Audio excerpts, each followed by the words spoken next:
Y hoy es una clase clave, hoy es el clímax del Apocalipsis. Y vamos a comenzar a ver su Biblia en Apocalipsis capítulo 19. Hemos estado viendo la semana pasada un tema súper importante también, que es el capítulo 17 y 18 de Apocalipsis, y hemos visto cómo fue la derrota, la caída de Babilonia, la gran ramera, Babilonia la grande. Y ya hemos explicado ampliamente qué significaba, ¿verdad? Hemos explicado que Babilonia es el sistema del mundo, el sistema mundial, el sistema de este mundo, el sistema cuya cabeza es Satanás. Entonces, a grandes rasgos, todo el sistema del mundo que está bajo el comando del diablo, que nos aleja de Dios, ese es verdaderamente el concepto de Babilonia en las Escrituras. Y eso es lo que significa y lo que va a ser en Apocalipsis, lo que significa y lo que va a ser derrotado por nuestro Señor definitivamente. Y eso ocurrió ya en Apocalipsis 17 y 18, donde Juan tuvo esa visión de la derrota de Babilonia. Y termina el capítulo 18 con un gran llanto en la tierra lamenta, el mundo va a lamentar la caída de su amo realmente, ¿no es cierto? O sea, va a lamentar. Yo me imagino, por ejemplo, gente que tiene acciones en la bolsa llorando porque todo se va a venir abajo, y sobre todo lo económico, ¿no? Es lo que más la gente va a lamentar, porque ahí ustedes fíjense la descripción, no lo hemos leído todo, pero vemos que en su lamento dicen, están llorando porque ya sus mercaderías no pueden ser más compradas. Verso 11, verso 12 del capítulo 18, mercaderías de oro, plata, piedras preciosas, etcétera.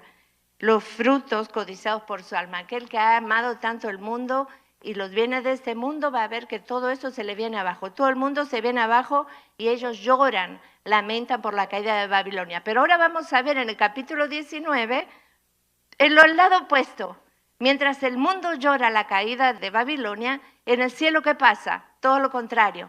En el cielo hay gozo, hay alegría, hay un estallido impresionante de gozo por la caída de Babilonia. ¿Verdad? Capítulo 19, ¿estamos listos? Y ahora voy a pedir un voluntario que levante la mano. Apocalipsis 19, del 1 al 5. Siervos y de la mano de ella, otra vez dijeron, aleluya, y el humo de ella sube por los siglos de los siglos. Y los 24 ancianos y los 4 seres vivientes se postraron en tierra y adoraron a Dios, que estaba sentado en el trono, y decían, amén, aleluya. Y salió del trono una voz que decía, alabad a nuestro Dios todos sus siervos y los que teméis, así pequeños como grandes. Aleluya. Esa palabra, aleluya. ¿Cuántas veces se menciona en el Nuevo Testamento? ¿Tiene idea usted? ¿Cuántas veces se menciona en el Nuevo Testamento? Esta es la única. Yo aprendí algo nuevo, de verdad, no sabía, nunca me había dado cuenta. A los evangélicos le llaman los aleluyas, ¿verdad? Pero en el Nuevo Testamento nunca se menciona esa palabra, solo en el capítulo 19 de Apocalipsis, 3 veces. En el Cántico de la Multitud. ¿Por qué es tan conocida la palabra? Porque es una palabra muy repetida en el Antiguo Testamento. En los Salmos, por ejemplo, los Salmos 113 a 118, usted va a ver esto, el Cántico del pueblo de Dios. ¿Y qué significa aleluya? Sí, alabado sea el Señor. Alaben al Señor, alaben a Jehová. Literalmente eso significa. Viene de 2 palabras hebreas, que es al o hal-el y Yah, que es Jehová. Alaben o alaben a Jehová. Básicamente es más que nada una invitación, gracias, una invitación a pueblo. Alaben a Jehová, alaben al Señor, aleluya, y de ahí viene. Pero en el Nuevo Testamento esta es una nota nada más, no es demasiado importante, pero me parece algo curioso que solamente en este capítulo se menciona.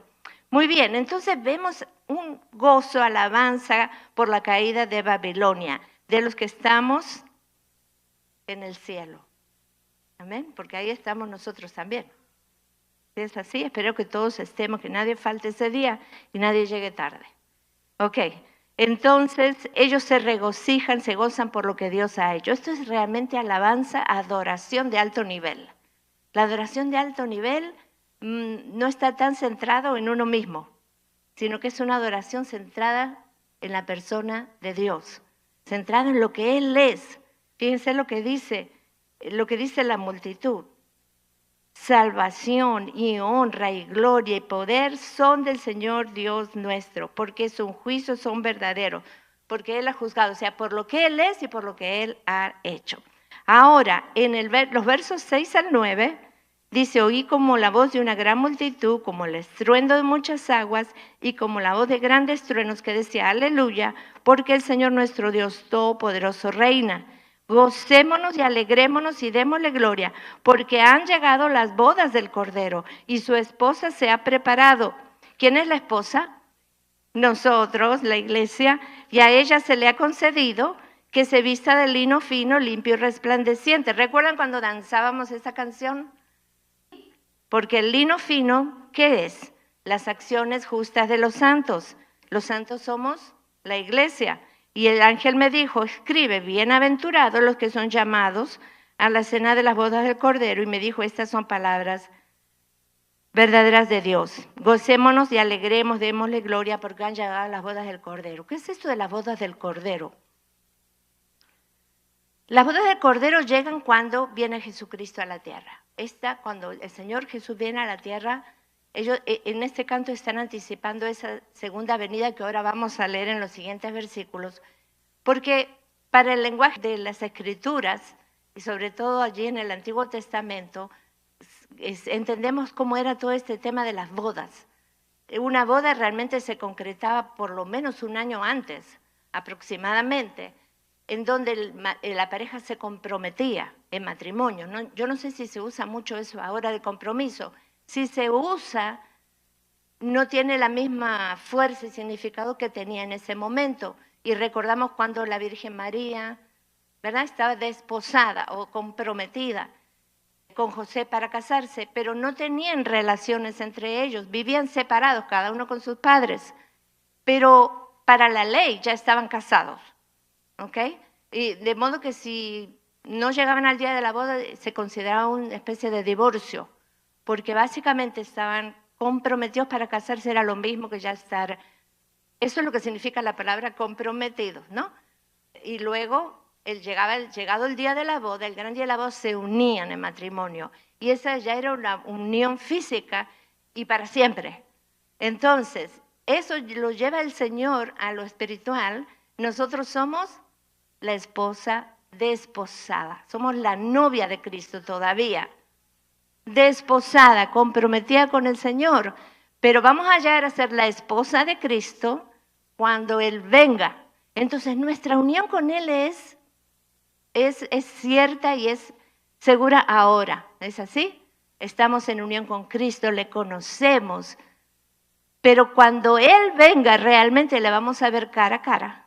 Y esa unión que va a ser eterna para nunca más separarnos, va a ser una unión mucho más profunda y más íntima de lo que ahora podemos imaginar. Y tal vez vamos a mirar atrás y vamos a pensar, yo pensaba que conocía a Dios, yo pensaba que conocía a Cristo, pero ahora verdaderamente le conozco cara a cara sin pecado de por medio, que es lo que tanto nos separa. Entonces, ¿se entiende? Esto es la boda del Cordero. Yo no lo entiendo como que va a haber un día especial en que se haga una comida o algo así, ¿verdad? Es una ilustración, una forma de decir que en aquellos tiempos podían comprenderla bien y mejor que nosotros lo que las bodas significaban. La boda era un acontecimiento aparte mucho más grande, significativo de lo que es hoy en día, que es un ratito, apenas un par de horas la fiesta de la boda. La fiesta de boda solía durar una semana como mínimo, tal vez mucho más, en donde todo el pueblo era convidado y bueno, era algo de suma importancia. Pero lo más importante en el aspecto espiritual, que pasaremos a ser de la novia a ser la esposa de Cristo, en esa unión que fue rota. ¿Cuándo?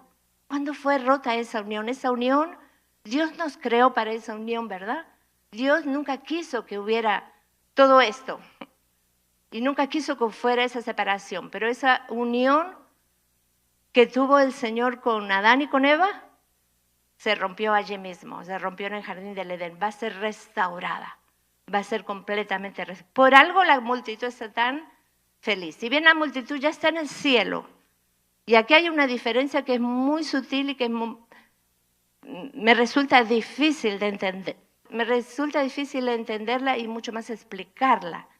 Porque si yo muero hoy, me voy con el Señor, pero aún así todavía no va a ser completa. Todavía las bodas del Cordero no han llegado. Hasta que el Señor venga y completamente ya todos estemos con Él para siempre. Bueno, ¿tenemos alguna preguntita hasta acá? Pues es lo mismo cuando los santos claman al Señor, que le dicen, ¿hasta cuándo, Señor, vas a vengar nuestra sangre? Es lo mismo en ese tiempo, ¿no? Así es. Que le dice el Señor, esperen un Ahora, poquito. Y ahora llegó el tiempo. Ahora llegó el tiempo. Que les dice que esperen un poquito Exactamente. Porque todavía no han sido sellados todos los santos. Perfecto. Toda justicia se cumple ahora. Vamos al verso 11 del capítulo 19 y esto que vamos a leer es el clímax del Apocalipsis. Hasta este punto era que para esto teníamos que llegar. Ya lo tenemos, hermanos. Entonces vi el cielo abierto, dice Juan. Y he aquí un caballo blanco, y el que lo montaba se llamaba Fiel y Verdadero, y con justicia juzga y pelea. Sus ojos eran como llama de fuego y había en su cabeza muchas diademas, muchas coronas, y tenía un nombre escrito que ninguno conocía sino él mismo. Estaba vestido de una ropa teñida en sangre y su nombre es el Verbo de Dios. Es decir, en ningún momento dice que es Jesucristo, ¿verdad? Pero los que lo conocemos sabemos, más claro imposible. Dice, y los ejércitos celestiales vestidos de lino finísimo, blanco y limpio, les seguían en caballos blancos. De su boca sale una espada aguda para herir con ella a las naciones, y él las regirá con vara de hierro. Y él pisa el lagar del vino del furor y de la ira del Dios Todopoderoso. Y en su vestidura y en su muslo tiene escrito este nombre, Rey de Reyes y Señor de Señores. ¡Wow! Esta es, mis hermanos, la segunda venida de Cristo. Nunca figura ese título en la Escritura, pero es la segunda venida de Cristo. La primera fue allí, humildemente, en un pesebre, pasó desapercibido por muchos, por la mayoría. Pero ahora el Señor viene en una actitud totalmente diferente, como guerrero, como vencedor, como diciendo aquí está el mero mero y aquí ahora todas las cosas se van a poner en orden, en su respectivo orden. El caballo blanco entonces es victoria, ¿verdad? El caballo blanco habla de guerra en primer lugar, ¿no? Los que venían en caballos blancos venían de guerra y en victoria. Hay otra palabra que tengo aquí anotada que ustedes habrán escuchado, y es la parusía, ¿no? Lo que significa es lo mismo, la venida, la aparición, la presencia. Eso es exactamente lo que significa esa palabra parusía. Y yo quisiera que vayan a Zacarías, por favor.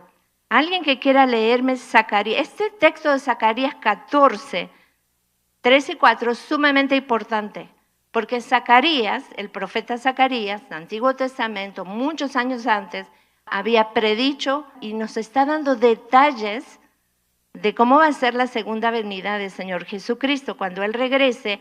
¿A dónde va a llegar? A ver, yo voy a preguntar primero, mis hermanos, antes de leer Zacarías, porque creo que el hermano Edwin sí me lo dijo una vez allá para el principio de las clases. ¿A dónde exactamente, físicamente va a llegar nuestro Señor?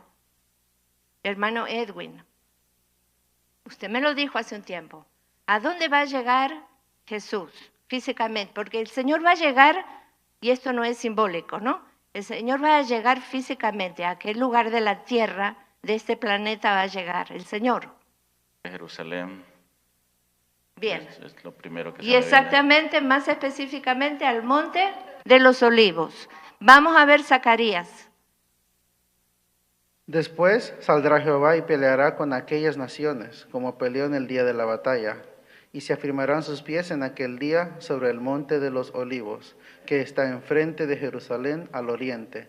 Y en el monte de los olivos se partirá por en medio, hacia el oriente y hacia el occidente, haciendo un valle muy grande. Y la mitad del monte se apartará hacia el norte, y la otra mitad hacia el sur. Bien, muy bien. ¿Qué les parece? ¿Más claro? Imposible. El Señor pondrá su pie. Ahora, ¿ven la diferencia con aquella venida del arrebatamiento? Dice que el Señor nos recibirá, ¿dónde? En el aire. Él no va a llegar a la tierra. Donde está aquella resurrección de los creyentes, primera, y el arrebato de los que estén vivos en ese momento. El Señor no llega a la tierra, pero dice, nos juntaremos con Él en el aire. Pero aquí habla específicamente que el Señor va a poner sus pies. Y a partir de ahí comienza una nueva historia que ahora vamos a ver. Sí, hermano, ¿alguien había levantado la mano? Sí. ¿Por qué el Monte de los Olivos? Es el mismo lugar donde Él ascendió. Amén. Gloria a Dios. Y así como me estoy yendo, voy a volver, ¿no? Y en el mismo lugar. Justo el Monte de los Olivos está afuerita de las paredes de Jerusalén. De Jerusalén. ¿No? Y obviamente adentro están las tres religiones grandes que rigen el mundo prácticamente, ¿verdad? Pero sí, justo está acá. Ya. Eso va a ser tremendo. Entonces, ¿alguien más había levantado la mano? No. Seguimos adelante. Esto nos queda bien claro. Entonces se afirmarán sus pies y habrá un gran terremoto en ese momento. Se va a partir las piedras. Y esto yo creo que tiene que ver y coincide con lo de la 7ª plaga. Vamos a poner en perspectiva esta situación. Habíamos hablado de la 6ª copa, ¿se acuerdan? De la ira. Se abre el Éufrates, se despeja todo, la bestia está llamando, o sea, el anticristo está llamando a las naciones, pero está todo permitido por el Señor a propósito, como aquel que le pone el pie al enemigo para que caiga, ¿no? Lo atrae, es lo que va a hacer el Señor. Entonces, todos subyugados por el anticristo, las naciones aliadas, vienen a la gran batalla contra Israel, contra el Señor en realidad. Entonces, ¿qué va a pasar allí? En el medio de esa batalla, lo que habíamos llamado la batalla del Armagedón, ¿estamos bien? De eso lo hablamos el domingo pasado, es que el Señor viene, es así como yo lo entiendo, en lo que dice la Escritura. Es allí cuando el Señor viene y derrota completamente al anticristo, al falso profeta. Vamos a verlo esto, vamos a seguir viendo, vamos a ir un poquito más adelante. Estamos en el capítulo 19, verso 17. ¿Estamos ahí, hermanos? Alguien que lea del verso 17, por favor, al 21 del capítulo 19. ¿Quién va a leerlo? Y vi un ángel que está en pie en el sol, y clamó a gran voz diciendo a todas las aves que vuelan en medio del cielo, venid y congregaos a la gran cena de Dios, para que comáis carne de reyes y de capitanes, y carne de los fuertes, y carne de los caballos y de los jinetes, y carne de todos los libres y esclavos, pequeños y grandes. Hasta ahí, permíteme hasta ahí, luego sigues. Ahí es como algo irónico, ¿verdad? Aquí está haciendo como algo irónico, algo burlón. Es decir, congréguense porque aquí va a haber un gran festín, en contraposición de las bodas del Cordero, que es la gran fiesta de bodas de los hijos de Dios con el Señor. Aquí hay ahora un festín, pero este festín es de Dios, es decir, comiéndose a sus enemigos, es lo que quiere decir, en forma simbólica, cuando en el verso 18 dice, para que comáis carnes de reyes, de capitanes, de fuertes, es decir, de los enemigos de Dios. Seguimos verso 19. Y vi a la bestia. Y vi a la bestia y a los reyes de la tierra y a sus ejércitos reunidos para guerrear contra el que montaba el caballo y contra su ejército. Perdón, esta es la batalla de Armagedón. ¿Estamos claros? Sí. Bien. Y contra su ejército, y la bestia fue apresada, y ella y el falso profeta que había hecho delante de ella las señales con las cuales había engañado a los que recibieron la marca de la bestia y habían adorado a su imagen. Estos dos fueron lanzados vivos dentro de un lago de fuego que arde con azufre. y además fueron muertos con la espada que salía de la boca del que montaba el caballo, y todas las aves se saciaron de la carne de ellos. Amén. Entonces aquí describe el final de la gran batalla de Armagedón, el final de la batalla entre los enemigos de Dios y Dios, y por supuesto Jesucristo tiene la victoria, pero dice acá algo bien interesante, a verso 20, la bestia, que sería el anticristo, y el falso profeta, los dos, ese dúo, son echados para siempre en el lago de fuego y azufre, en el infierno. Nunca más aparecen en escena. Pero hay alguien que queda, ¿verdad? Que es la cabeza de todo, que es Satanás. Él, ahora vamos a verlo en el capítulo 20. Pero anticristo es vencido aquí en la batalla final de Armagedón. ¿Estamos bien? Jesucristo está ahora en la tierra listo para el capítulo 20, listo para gobernar. ¿Estamos listos para el capítulo 20, el tiempo milenial? Bueno, pero permítame primero que me quedó algo que quería comentarles recién mientras la hermana leía del capítulo 19, en cuanto al nombre de Dios, la descripción del jinete, que es Jesucristo. Volvamos al 19, esto es muy importante. La descripción del Señor, que ya había sido hecha al principio de Apocalipsis, es muy similar. Sus ojos como llama de fuego, significa juicio. En su cabeza muchas diademas, coronas que son autoridad. Pero me llama la atención que dice, hay un nombre desconocido, un nombre que nadie sabe. Y después se le dice por otros nombres, ¿verdad? También tiene el nombre que es el Verbo de Dios, que es la palabra encarnada, está haciendo referencia a la divinidad de Cristo. Su ropa estaba vestida de sangre, teñida de sangre, que significa obviamente la redención, su sangre con la cual Él nos ganó nuestra salvación. Rey de reyes y Señor de señores, Él es ese otro de sus nombres, porque Él vino como rey. Pero hay un nombre que nadie conoce, y ahí lo deja. Entonces, ¿qué es lo que usted siente al leer esto? ¿Qué es lo que piensa? ¿Cuál será ese nombre? Yo he leído muchas conjeturas de autores que dicen, será este, será el otro. Yo no me animo a decir ninguno, porque es un nombre que nadie conoce y no tenemos que andar adivinando. Es un nombre que lo que a mí me muestra es que hay mucho del Señor que todavía no conocemos. Que cuando estemos allí en el cielo vamos a conocer ese nombre. Es lo que decíamos antes, vamos a conocerle a Él cara a cara y vamos a descubrir aspectos de su persona inimaginables que ahora no nos es dado conocer y nos quedamos conforme con eso. ¿Por qué los seres humanos somos tan curiosos, verdad? Quisiéramos saber todos los detalles, pero qué hermoso es vivir en esta vida. Hermano, estoy aprendiendo mucho y teniendo muchas vivencias al leer y estudiar el Apocalipsis. Y a medida que más lo estudio, más crece esa esperanza y esa expectación, esa expectativa que puede tener una novia antes de casarse. Amén. Y este es el propósito de estas clases.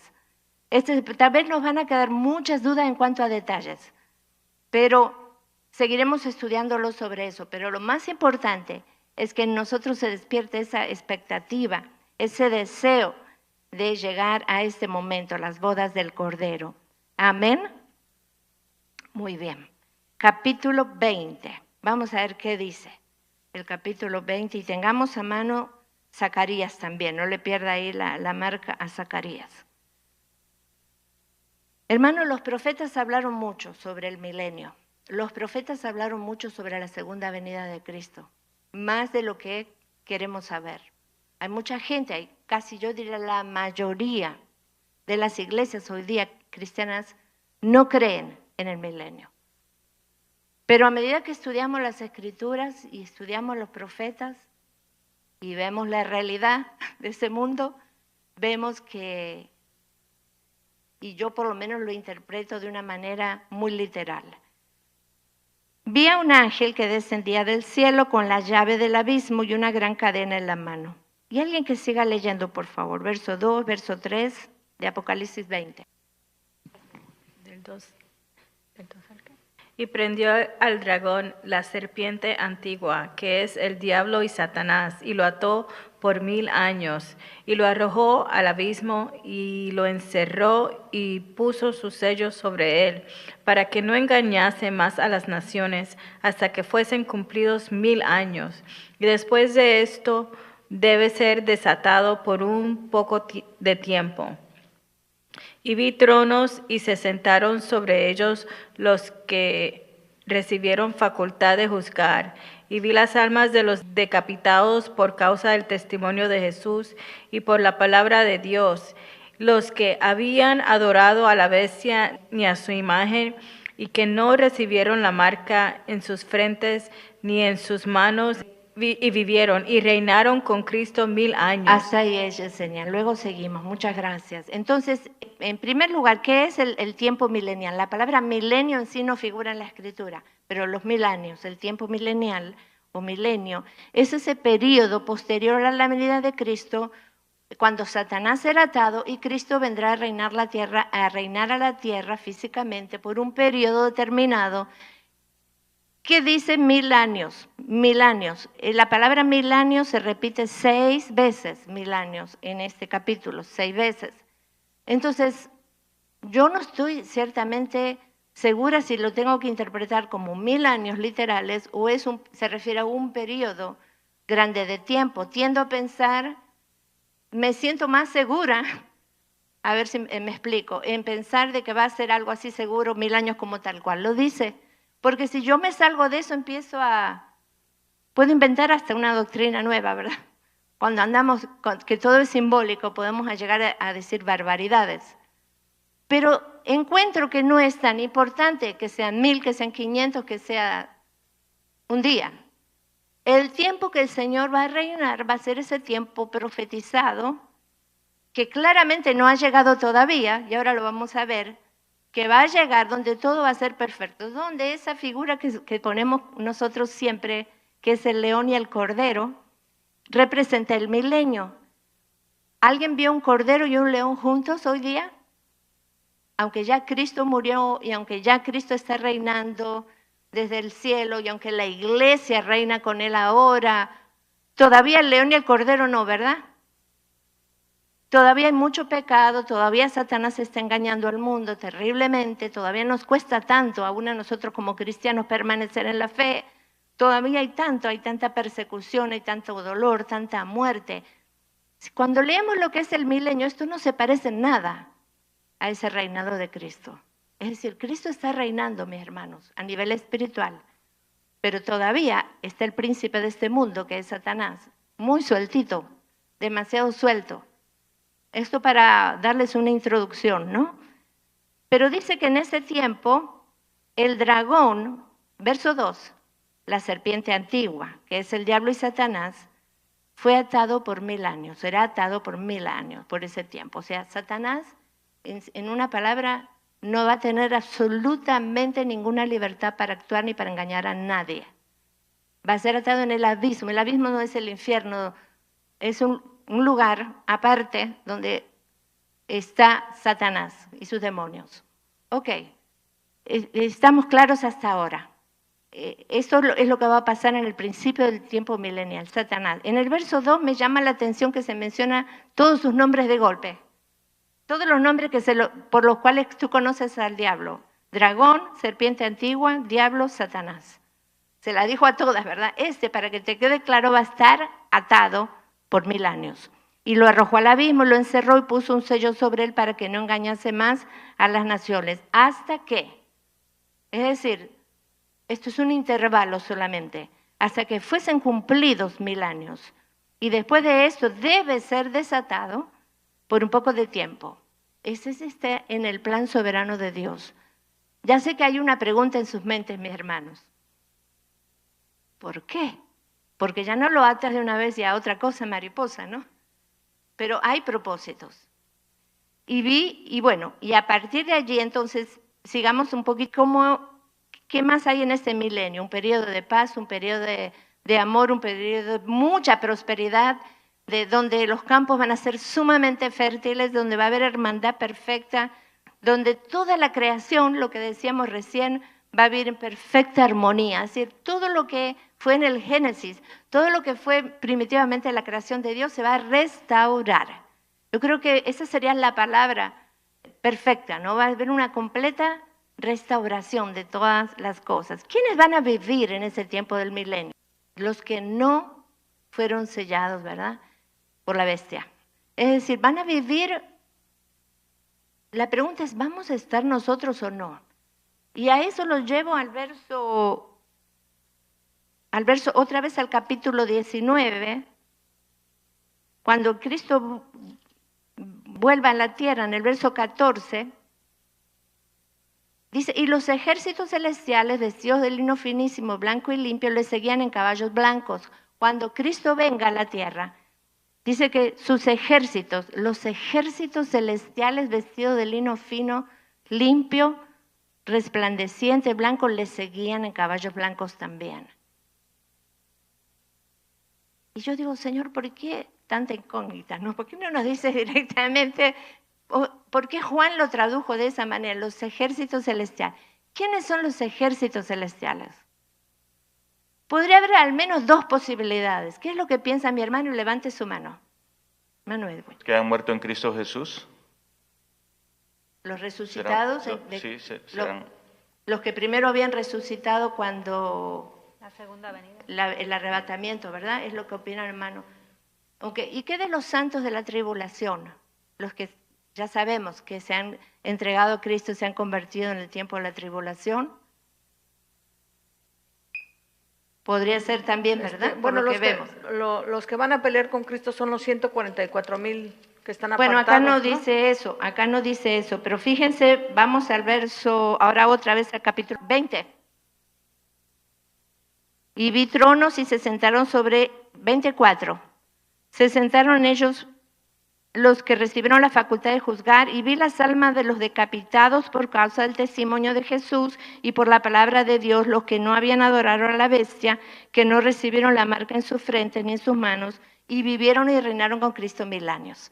Bueno, acá nos da una respuesta.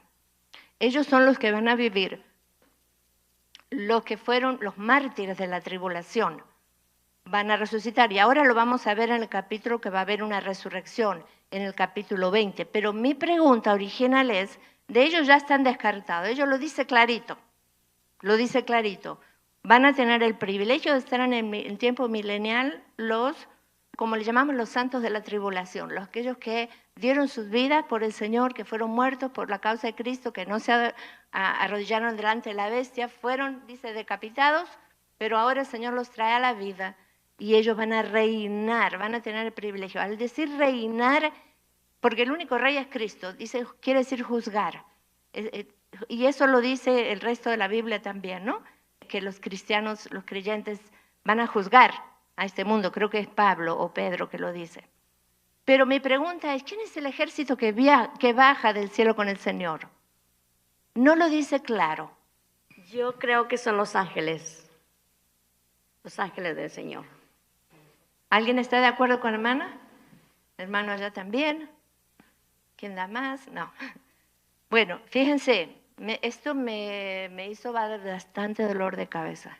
Desde que era niña yo creía 100% de que la iglesia venía con el Señor, pero estoy trabajando en ese punto. Yo no les puedo decir porque no lo veo tan claro, porque habla de santos de su gran ejército. Fíjense en Judas 14 y 15, versos 14 y 15, Judas está atrasito de Apocalipsis, habla de decenas de millares. Cuando dice que Cristo va a venir, Judas dice, vendrá con sus santas decenas de millares. ¿De millares qué? Parece que habla de ángeles. Luego en Zacarías, como leímos Zacarías 14, 4 y 5 dice, y con él, con Cristo, todos sus santos. Aquí habla de santos. Entonces, a los ángeles se refiere generalmente el Antiguo Testamento como santos. Cuando se habla de ángeles, habla de los santos de Dios. Sus santos son los ángeles. Pero en el lenguaje del Nuevo Testamento, los santos somos nosotros. Y vestidos de lino limpio, resplandeciente, cuando acaba de mencionar que la iglesia está vestida de lino. Así que es muy posible que sean los dos, sean la iglesia y los ángeles, o sea, solamente los ángeles, o sea, la iglesia queda en el cielo durante el tiempo milenial. Hermanos, me esforcé para darles una respuesta más concreta y no confundirlos, pero no puedo decir algo de lo cual yo no estoy segura. Entonces vamos a seguir estudiando el tema. Yo desde niña estaba bien segura, si me habían enseñado así concretamente y no había vuelta. Cuando Cristo venga con segunda vez va a venir con su iglesia. Pero ahora estudio más la Escritura y no veo que me lo diga así tan directo, pero hay una gran posibilidad que sí, una gran que no, que sean solamente los ángeles. Entonces, vamos a seguir estudiando este tema, amén. Quería quedarme con eso. Seguimos en el tiempo que nos queda, el milenio. Muy bien, mis hermanos, estamos seguros allí que en el verso 4 de Apocalipsis 20 nos dice que aquellos que fueron muertos por Cristo, los santos de la tribulación, van a reinar junto con Cristo en el milenio. Y luego habla de una resurrección, versos 5 y 6, dice que va a ocurrir la resurrección de estos cristianos que murieron, todos los que murieron durante los 7 años de la tribulación, que eran de Cristo, van a resucitar. Amén.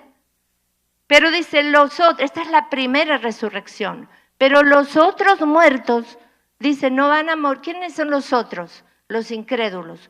Todos los que no creyeron en Cristo durante toda la existencia del mundo, van a resucitar ¿cuándo? Al final del periodo milenial, cuando ya todo se acabe, ¿verdad?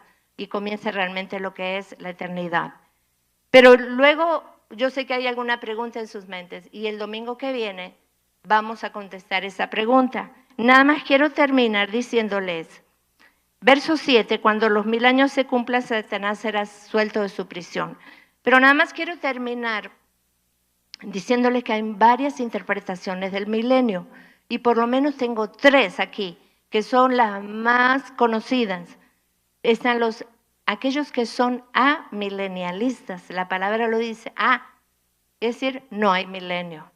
Esto del milenio es algo simbólico para los amilenialistas, y le quiero decir, yo no sé si la gran mayoría, pero hay muchísimas iglesias cristianas que son amilenialistas.